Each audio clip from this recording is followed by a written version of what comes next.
It's WTIC. Good afternoon. Todd with you. Oh, what a mess the world is. But that's what happens when you put people in it, you know? We're going to try to straighten it out this afternoon, as we do every afternoon, clarify what the problems are and what the solutions are. Joining us now, talk about what's going on college campuses, what's happening in the Middle East.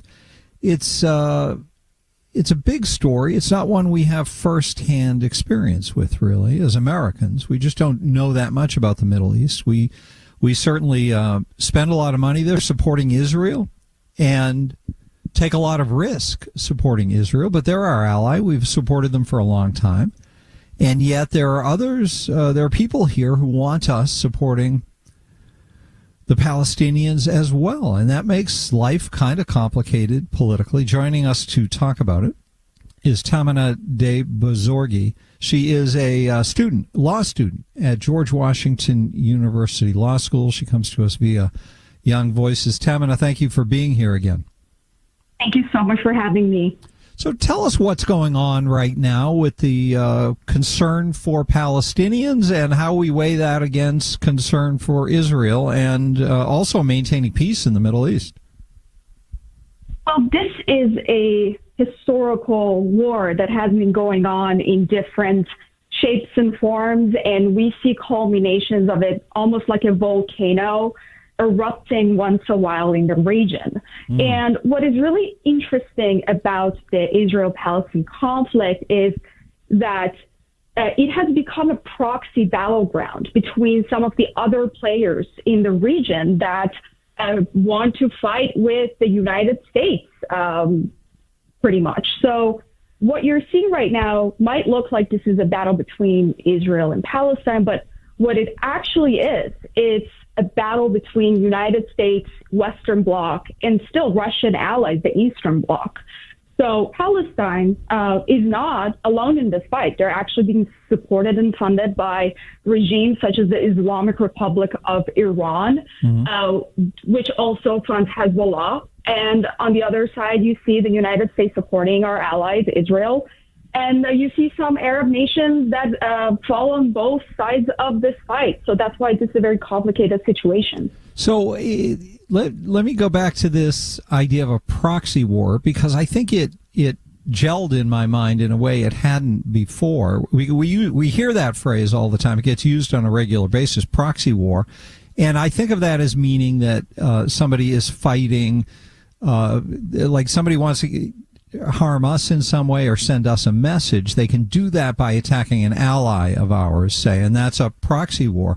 But it sounds like it's even a bigger thing, that the role of a third party player as a proxy, i.e. attacking Israel as a message to the United States, that can become their primary identity in the eyes of the people causing conflicts. So they're not really concerned about the Israelis, they're concerned about us. Yeah, I think it can be both. And in this instance, we know that Iran sees Israel as a major geopolitical threat, and also Iran being a fundamentalist Islamist government that has no regard for human life, has no regard for freedom. They see Israel being a pro-democracy, more liberal country as also an ideological threat in the region. And that also applies to other players in the area. A lot of Arab countries also see Israel being a geopolitical threat to themselves, which is, again, separate from our alliance with Israel and their problems with us. So I think when you put all these factors together, you get a clear picture of what is actually going on. Unfortunately, we see that most of those countries, Iran, the Iranian people, for example, have no say in how their government approaches this war. I mean, the Iranian people actually do not support the Islamic Republic, and they have been supporting the Israeli people in this war, as we can see in protests and also on social media. But because those countries, like, for example, the Islamic Republic of Iran is not a democratic nation, the people cannot really influence what the government is doing. Did you say the Iranian people are supporting Israel? Yes, so predominantly, especially the diaspora community outside of Iran has been very outspoken in support of Israel. Iran and Israel have been natural allies for many years since the early 20th century, because Iran used to have the largest Jewish population in the Middle East, and ever since, I mean, this has existed. And since the Islamic Republic took over, they have been very supportive of Hamas, and other terrorist organizations have posed a threat to Israel. And that's mostly because, the ideological differences and problems with the United States. But you see that the Iranian people have continued supporting Israel in many ways because of that historical alliance, and also having a lot of cultural and a lot of Iranians have family in Israel. So that's why the Iranian people have been very outspoken and supportive of Israel. So is your background from the region? Yes, I was born and raised in Iran. I lived there till 2015 when I moved to the United States to seek freedom, fulfill the American dream. So I've actually spent more than 18 years in Iran, and I've seen how the country has fallen into destitute in the hands of the Islamic Republic regime. So can you, try to bring us closer to what it would feel like to know people in Iran and to understand what the Iranian motivations are? You're talking about there being no connection between what the people want and what the government does behavior-wise. Is that right? Yes, and that is the problem with authoritarianism, because the cost-benefit analysis doesn't add up. The cost bearers of the actions of the government are always the people, and when they are not the ones that are also getting the benefit or are not impacting the decisions, you see that people suffering great harm. And we see that also in Palestine. I mean, Hamas is not a democratic government. Many Palestinians might not even support them, but they have been victims of Hamas's actions by, supporting acts of terrorism. So, and it's the same situation in Iran. I mean, Iranian people are aware that their government is not a friendly government to humankind. The Islamic Republic has killed many Iranians inside of Iran, including women and children, for simply not wearing a headscarf. And so people are aware of that. However, when you have a population that doesn't have guns, cannot defend itself against authoritarianism, they end up in a situation like this where they suffer a great deal. Tahmineh Dehbozorgi is our guest. She's a student at George Washington University School of Law, a last-year law student, I believe. I guess that means soon to be a practicing American lawyer. Is that right? Yes, I am graduating in a couple weeks. Congratulations. That's pretty exciting. Thank you. And what do you feel some kind of responsibility to your home country in terms of changes you might be able to affect? Or how do you view your mission now that you're a fully realized, you've got a fully realized American opportunity? As an American, I am always supportive of Americans' interests and what is best for the United States. And I believe having a free Iran is also in the best interests of the United States geopolitically, just like it used to be before 1979.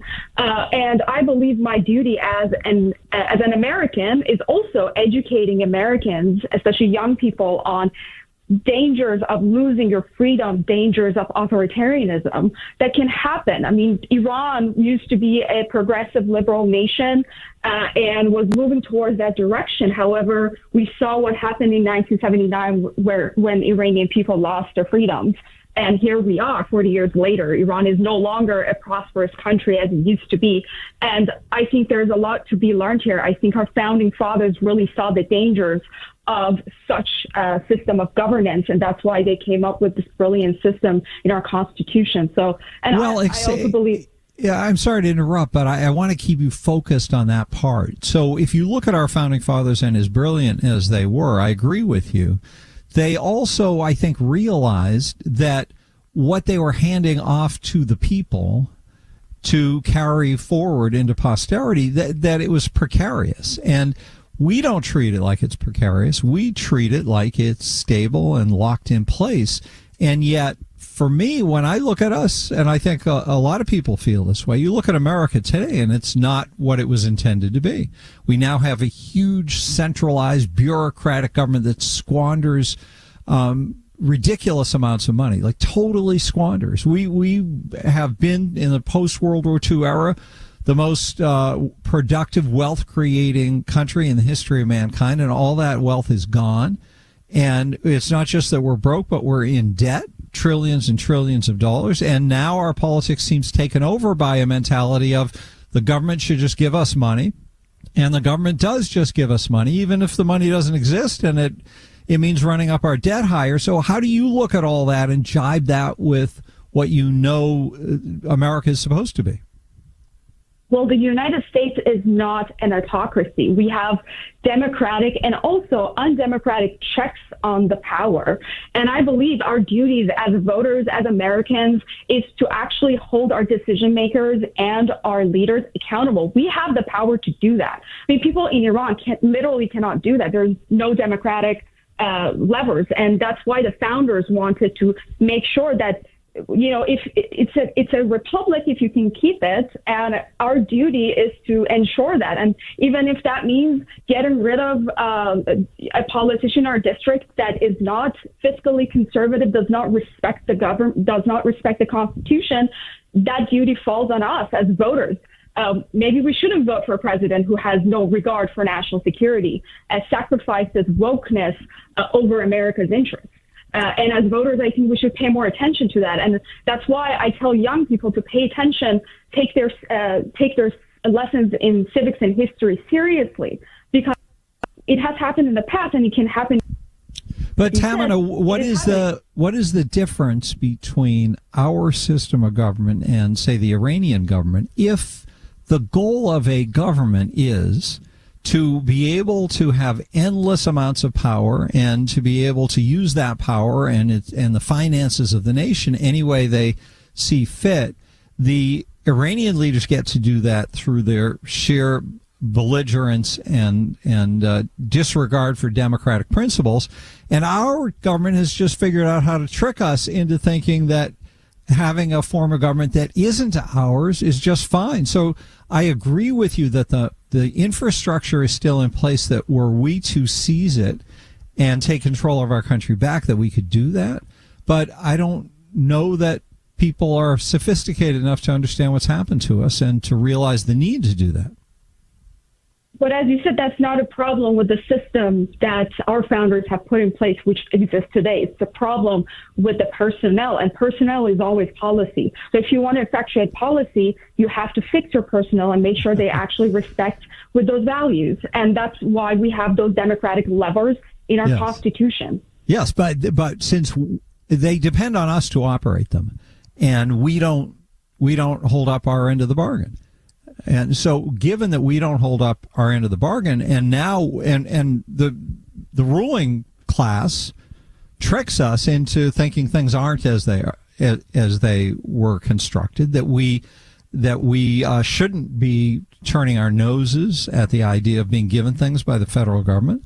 And instead, we've been adapted to this new idea where they should just give us as much as we want, and in return, we let them do what they want. And I feel like that's becoming our de facto system of government.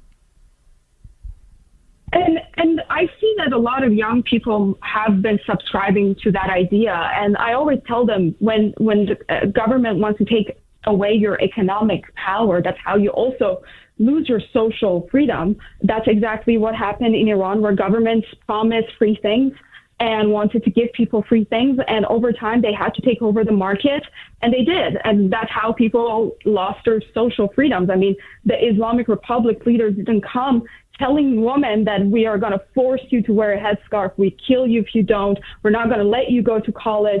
They didn't come saying that. They said free healthcare, free college, free buses, free utilities. And a lot of people fell for that. And I think there's definitely a danger there when people fall for false promises of politicians that that use that as a Trojan horse to effectuate policies that turn around its head. So that's why our work at Dissident Project is very important. We go to high schools and we talk to students about our life experience living in those countries where that scenario had actually played out to the fullest. Tahmineh Dehbozorgi is our guest, George Washington University Law School. So it sounds like you believe that America can be saved, that we can restore our system of government if we only start seeing that that is our job and to understand exactly what that job is. Exactly, and that is the core of the principles of self-governance. It is our responsibility to do that, and nobody's going to come and save us. And we cannot expect politicians to act morally, or because being in power just by its nature brings corruption. But our job as people is to make sure that we fire those people from the office by the legal means that our system has given us. And that's how we have, our country has prospered in the past 200, 300 years, given all the things we've been through as a nation. And I 100% believe that America will continue and to prosper if we continue fighting against ideas of tyranny domestically as well as foreign. And I hope that this happens because, look, I sacrificed a great deal to become an American. I left everything behind, and I have hope that my future generation will also enjoy the fruits of liberty. And that's why I take my role as an individual, as an American, very seriously to ensure that we do not fall into the hands of tyrannical rulers that want to take away what actually makes us Americans. If we were hanging around, if we had the chance to hang around a group of Americans and a group of Iranians and talk about our governments and learn from each other, which group do you think is more sophisticated about the dangers of government? I think both sides would be very well aware. I believe that Americans, even if they might not pay attention, we are very skeptical. We're a generation of revolutionaries. It's kind of baked into our DNA. And I think that's what Iranians and Americans share. Unfortunately, Iran as a nation has taken a different historical path, but I believe that there's a lot in common. I think both communities understand the dangers. Maybe Iranians have seen it more vividly. Unfortunately, they've touched it, they felt it, they've seen what can happen. But I think most Americans also are aware of that. And I think it's those people that keep this country going so far. All right, Tahmineh, I love your optimism. And it's exciting that you are getting out of school and will soon be able to pursue your career here and enjoy all the fruits of freedom that remain in America, and that maybe you can strengthen them. Absolutely. And I'm looking forward to that as well. Thank you so much. Tahmineh Dehbozorgi, George Washington University law student who is graduating this year. She speaks for Young Voices. Visit youngvoices.org. Thanks so much for being here, Tahmineh. Thank you so much for having me. All righty. Take care. Wow. So